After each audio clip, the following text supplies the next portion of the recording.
Tickets for UFC 329 sold out within minutes of going on sale today, as fans rush to secure seats for Conor McGregor's long-awaited return. If you missed out, be prepared to pay premium on the resale market. The current asking prices are $43,000 for front row seats, around $4,000 for the cheapest floor seats, $1,200 for the cheapest lower level seats, and around $600 for the cheapest upper level seats. Conor McGregor reposted this on X today. It says there's one seat left for McGregor versus Holloway 2. Conor added a laughing crying emoji.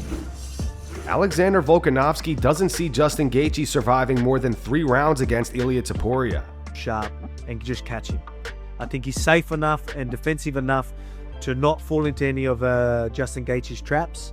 And then as soon as Gaethje opens up, game over. I think it could be that quick as soon as he does open himself up.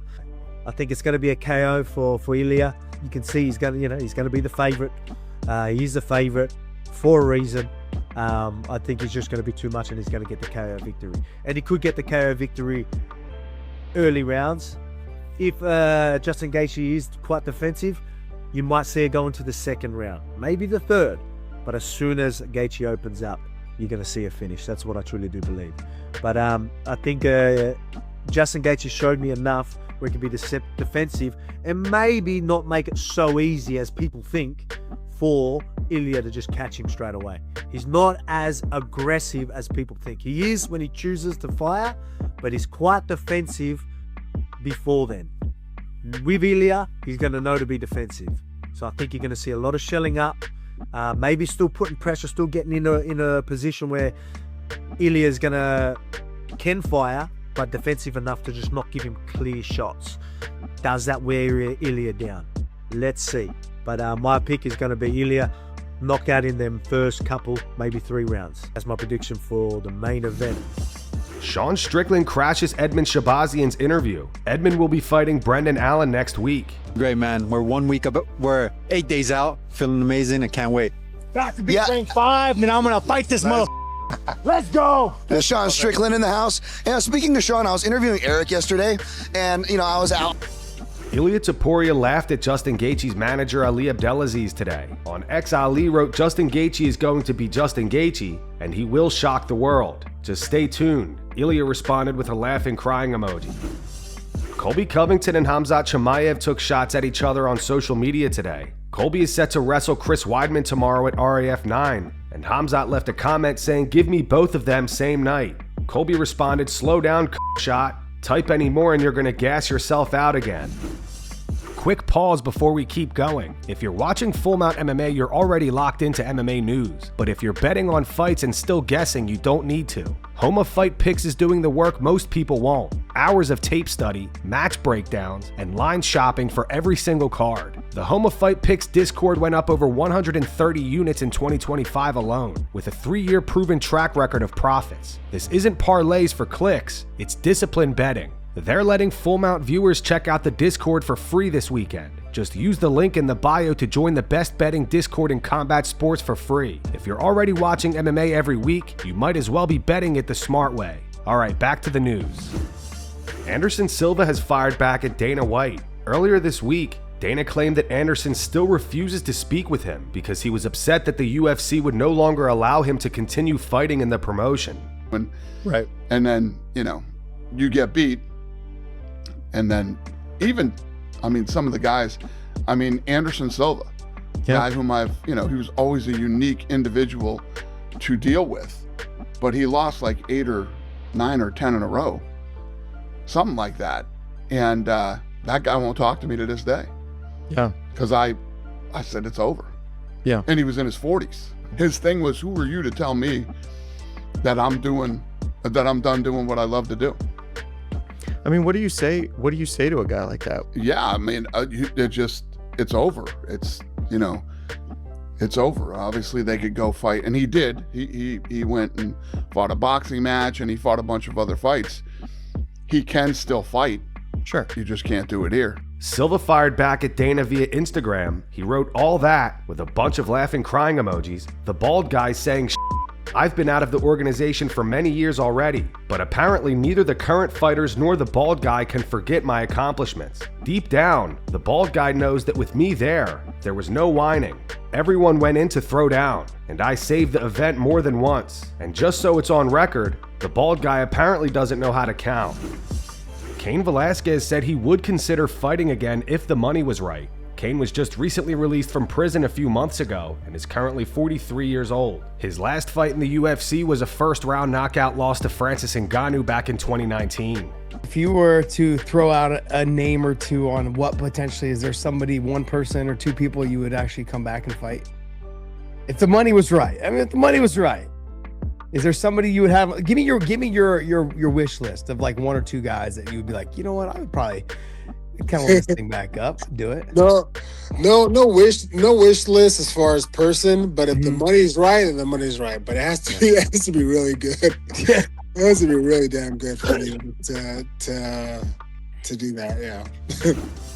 Magomed Ankalaev posted footage of him preparing to face Khalil Rountree at UFC Abu Dhabi on July 25th. Ankalaev hasn't fought since losing the light heavyweight title to Alex Pereira at UFC 320 back in October.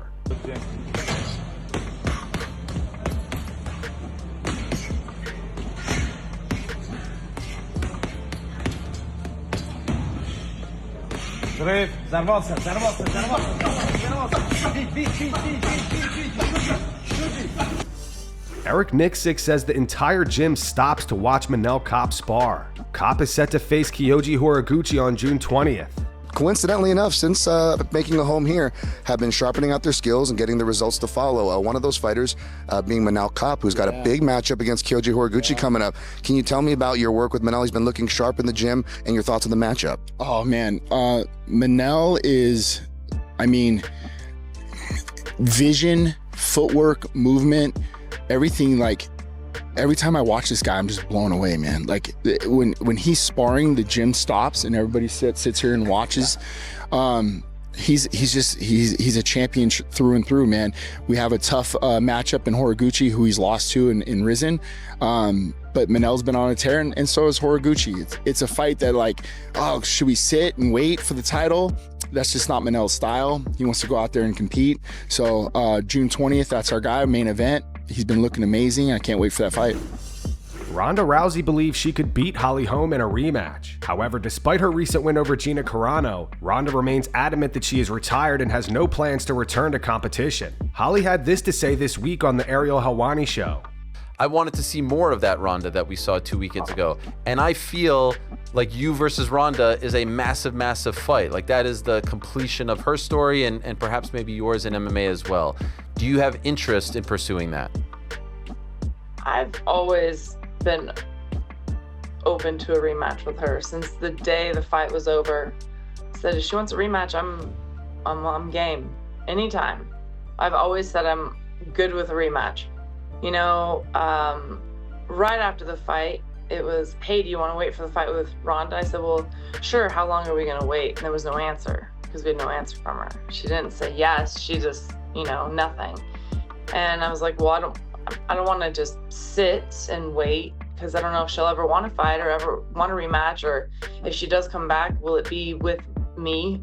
So I don't know. There was no answer. So based on what you're hearing from her and feeling, do you think she's open to it? Do you think there's a chance? I know I asked her a million times and she said she wants to have babies. I don't think so. You don't feel that?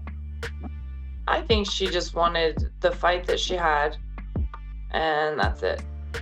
Maybe it kind of gave her some kind of a better finish for her career.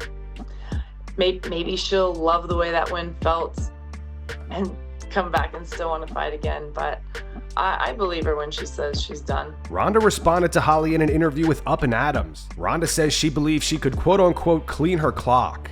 I'm sure your phone's blowing up about this. Holly Holm apparently saying she doubts you would want a rematch with her. What's the response to that? I said I'm retired, A, and B, like, I think that I am a completely different fighter now, and I would clean her clock. I think I definitely have the ability and the opportunity to be able to clean her clock and rewrite all of that. But it's no longer important to me anymore. It doesn't like haunt me. It doesn't, you know what I mean? It's not the most important thing in my life, and like these people's perceptions and people knowing how great I am and all this stuff. Like, I know how good I am, and my kids need me in their life, and I want to be there for them. And this isn't the most important thing anymore. And of course, the time that I get where I now can go back and do that, I don't want to go back. I only want to go forward. Both Carlos Prates and Kamaru Usman believe Ian Garry has not done enough to earn the next welterweight title shot. You're absolutely right, Carlos. And this is the exact explanation that I was trying to make is for, if you look at the stats, you look at the paper, I'm not sold that he's the next guy. But of course, yes, he did the company a favor. Okay, I'm going to take a short notice versus Carlos Prates to save a card. I'm going to take another short notice versus Shavkat to save that fight on that card. This is a decision. This is the reasons the company's like, okay, you know what? You took those short notice for us. Okay, if you win those, we'll give you a shot. And that's what they are. Because if you look at the stats, I'm not sold. Yeah, you're three knockouts in a row. Haven't gone to the bell. I think you haven't even left the third round in those 3 knockouts. Finish Jeff Neal, finish Leon Edwards, finish JDM. JDM, the way he was looking, finished him. Strikes. Joe Rogan was blown away realizing that Khabib Nurmagomedov has never bled inside the octagon. I actually looked something up the other day. Khabib is the only guy who's never bled inside the UFC octagon. That's crazy. He's the only fighter to never bleed inside the octagon. What have I told you? That's wild. He's the most dominant fighter inside. Look at John Jones being, considered the greatest. John Jones is the greatest as far as you're going to say who's done it better as far as all the championship fights and all of that stuff. John Jones is the guy. Right. The most dominant fighter I ever stepped into that cage with was Khabib. Look at this. Khabib never visibly bled, was severely bruised, or was knocked down during his professional MMA career. Who's the only person you ever saw hurt him? Connor. Nope. No. Well, Gleison Tebow hurt him a little bit. You could say Michael Johnson. Michael Johnson. There was that talk. Michael Johnson had one where... Derrick Lewis is set to face Josh Hockett on the White House card. Today, footage emerged of Derrick dropping a guy in the gym with a body shot.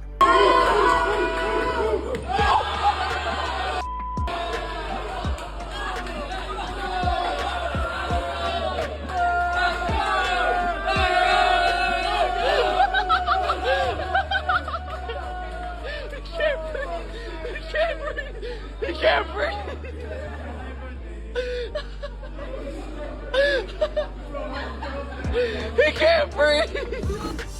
Since getting involved in boxing, Dana White has been going back and forth with Eddie Hearn. Over the past few weeks, the rivalry has escalated even further, with both men talking about the possibility of fighting each other. Eddie recently signed Tom Aspinall to Matchroom Talent Agency, and today he's requesting Dana to release the UFC heavyweight champion from his UFC contract. Speaking to IFL TV, Eddie said, "I would like Dana to release Tom Aspinall from his UFC contract. I will guarantee Dana that I will pay Tom Aspinall a minimum of 3 times more than what Dana White is paying him. Dana White should be happy for Tom Aspinall to receive that deal. Aspinall is extremely unhappy. Unfortunately for him, he has signed a contract which is one of the worst, most grossly underpaid athletes I have ever seen. It's absolutely disgusting what they're paying him. Things need to change." Just this week, Tom did an interview where he called Dana out for downplaying his eye injury. Tom said he's not said it in so many words, but he's like alluded to it. "I would love for that to be the case. It's been a time. It's like you said, if you're not fighting, you're not earning. So like, I'm not sitting here for fun. I'd love to be fighting. I'd love to be on these big cards and these big nights. I didn't work since I was 10 years old to sit on the sidelines." What do you guys think of this? Do you think Dana will actually release Tom, or absolutely not? Drop your opinions in the comments. And that's gonna wrap it up for today's video. If you enjoyed, make sure to hit the like button, subscribe to the channel, and turn on notifications so you never miss an upload. Here are the 3 top comments from last video. The first one's from Maddie. It says, "There isn't an AI story out there that Joe Rogan doesn't believe." The second one's from Kratos. It says, "And the Fell For It Again award goes to Joe Rogan. Again." And the final one says, "John Jones is still super gay." If you want to be featured in our next video, all you have to do is drop a comment down below. Also, be sure to check out our latest video essay on why MMA fans are turning on Dana White. It's on screen right now. And as always, thanks for watching.